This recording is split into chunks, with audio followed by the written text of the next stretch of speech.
Welcome back to Dalf Twang. I'm Dave. I had a little blues. It was kind of a study.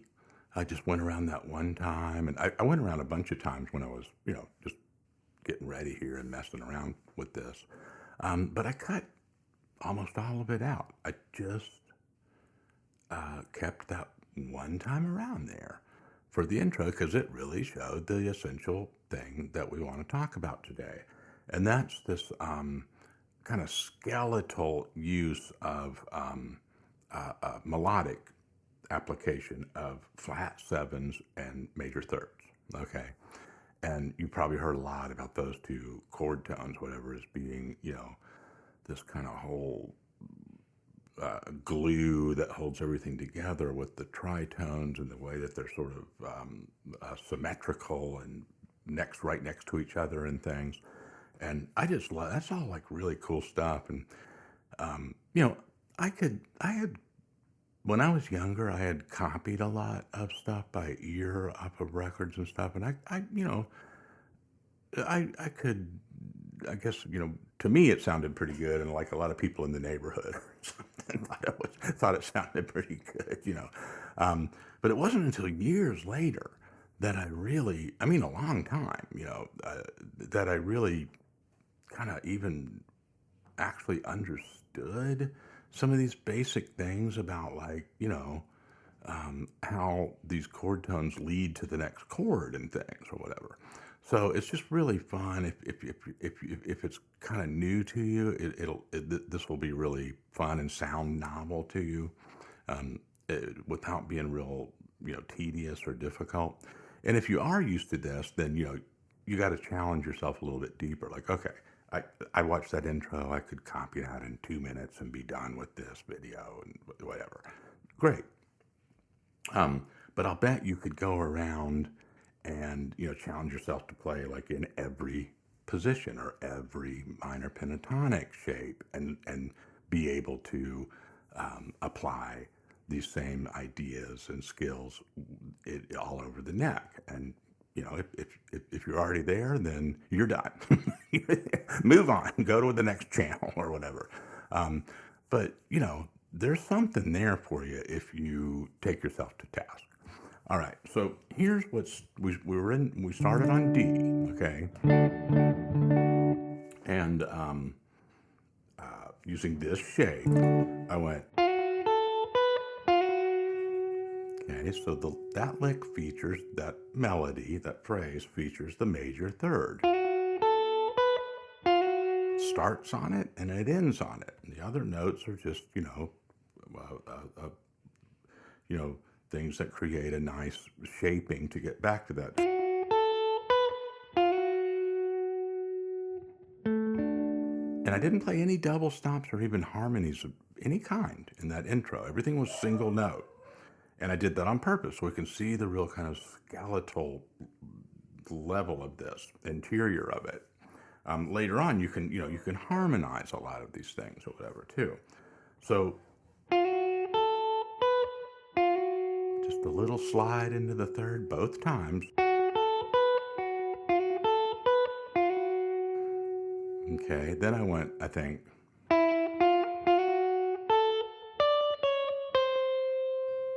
Okay, so we don't have to name every, chord tone and scale tone and stuff, whatever. It's just not necessary, right? But I'm still working around that third up to the root and walked it right down from that D, then a C sharp and a C to the flat seven, the dominant seventh of that D chord. So it's like we were going, right? Or, okay. So even if you're not playing blues, that seventh happening right before a chord changes in a lot of popular stuff, right? And you see that like on chord charts if you're just looking at like cowboy chords. C, C7, F, yeah, right? It just happens all the time. So now you can kind of say, oh wow, okay, yeah. If I'm soloing, I can just kind of follow that, right? Um,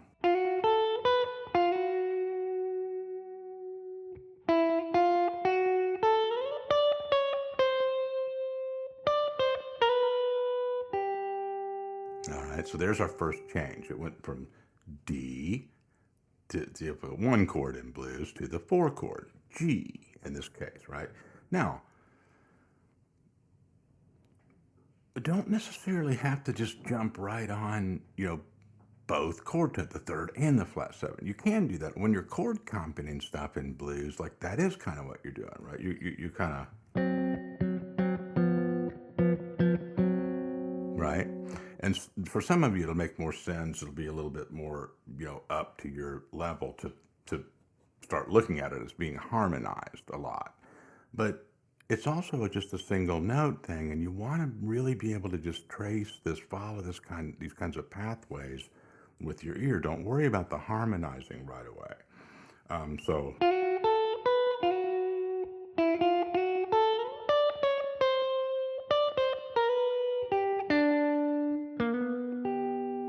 all right, so that's just all stuff for this G around. See how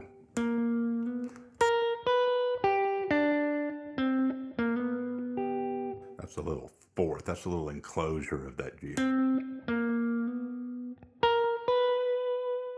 All right, so there's a lot of sliding in from one under. You can pick it or slide it, hammer it sometimes, but that's haven't played any flat sevens for that G yet, right? Just like with the D, I held off till the end of the phrasing.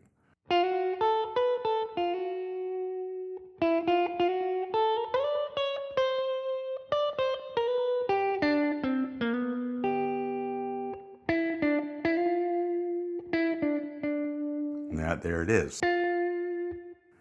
All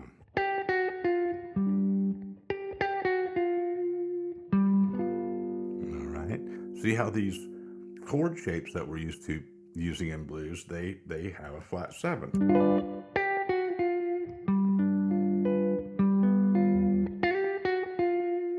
But like in vocal parts and like soloing and stuff and like supportive guitar arrangements in country music and stuff like that, a lot of times, you can just be playing a triad. The band could just be going.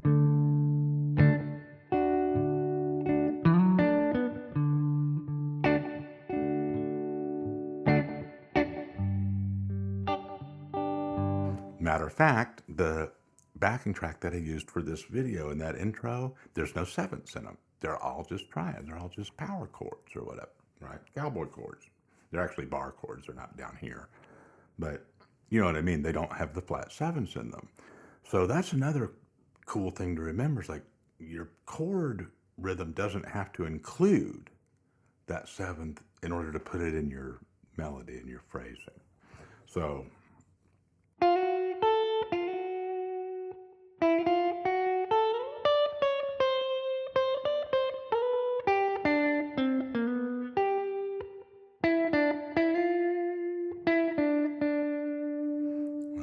so that takes us from the D to the G. Now we're going to go.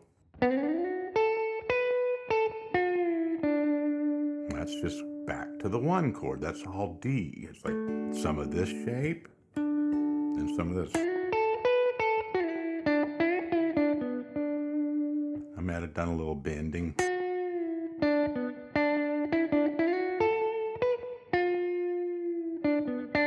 I don't use any flat 7s in that part of it. Just how I did it with my ear, right? Just like, I'll just say you don't have to do the same business every time, right?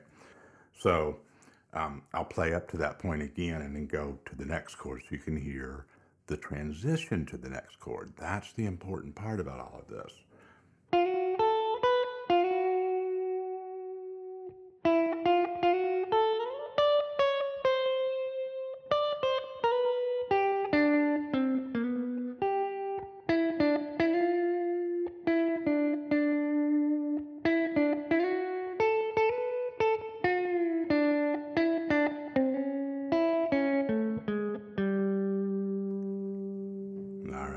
So now we've got this A, the 5 chord in D, and if it's not just, it doesn't have to even just be like a strict 12-bar pattern. Don't get hung up on that. It's just, you can just make up any kind of good feeling thing out of 1, 4, 5 chords, right? Let's talk like country does a lot, right? Like that doesn't just hold it like blues. It doesn't come out just like a 12-bar blues, right? But the licks and the melodic ethos of it is bluesy, right? So there I went.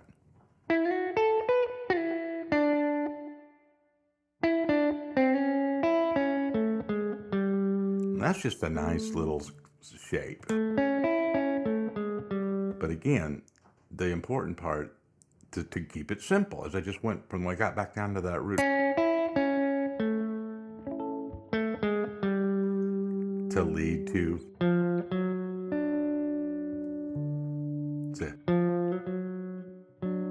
and this is the same kind of thing we've been doing. So now listen to this whole thing. Um,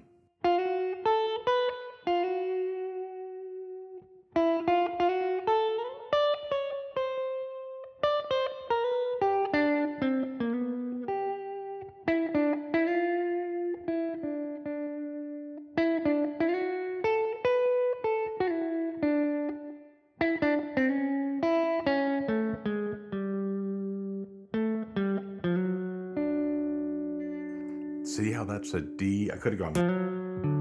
It might look more familiar to you, right? I just went major third up to the octave.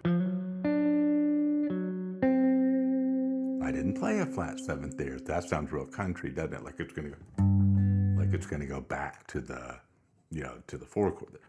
So follow your ear, because what's going to happen is this is going to lead you places. Don't worry. Don't just go on YouTube and put on a blues backing track and just like make yourself play the same thing all the time with something like this.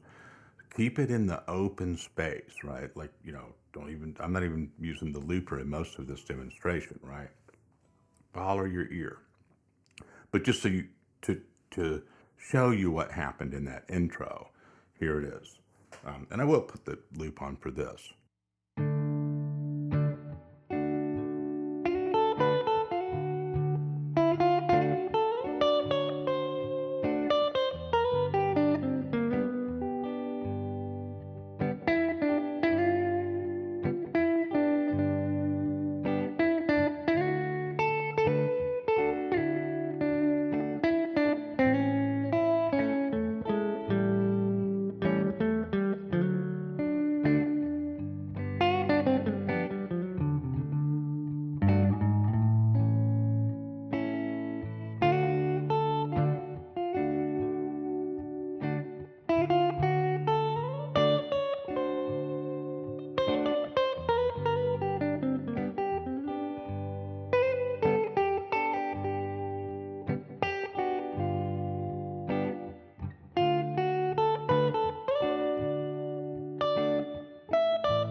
All right.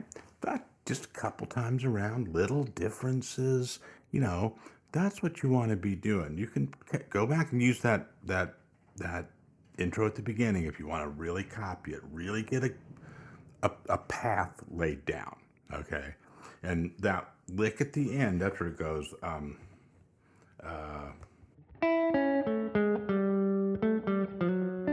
it goes something like that. It's just a pentatonic. It's just a blues scale.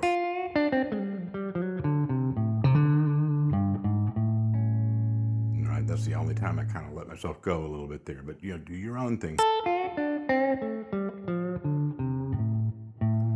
Right? Doesn't have to be that fancy, right? But just so you know, it's in that position.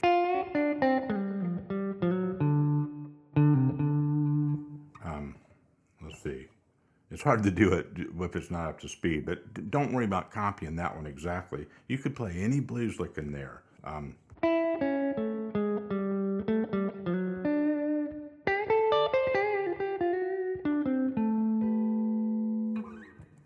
Right, just stuff that you're used to. Okay, the important part, and a couple times I went around there. If you play that as a pickup,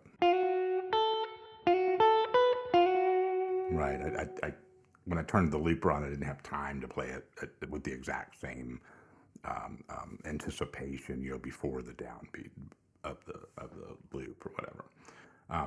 But the important thing is that that's all over the D.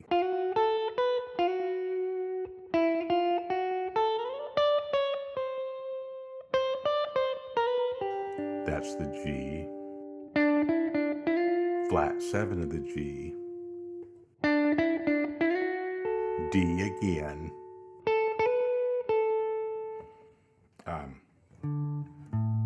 A,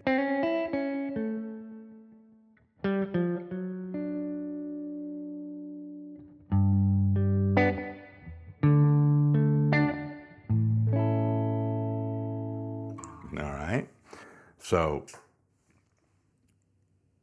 you don't need all of this stuff written out and kind of fed to you like that. You just, it's all about transitioning between those chords. And some of it will be experimental once you get comfortable going through the stuff that we just talked about. Okay, seems like a lot, but be patient. It might elude you a little bit at first, but when it starts to kick in, it just starts happening all over the place, and it's really fun. Okay, let me know how this goes for you. Appreciate it. See you later.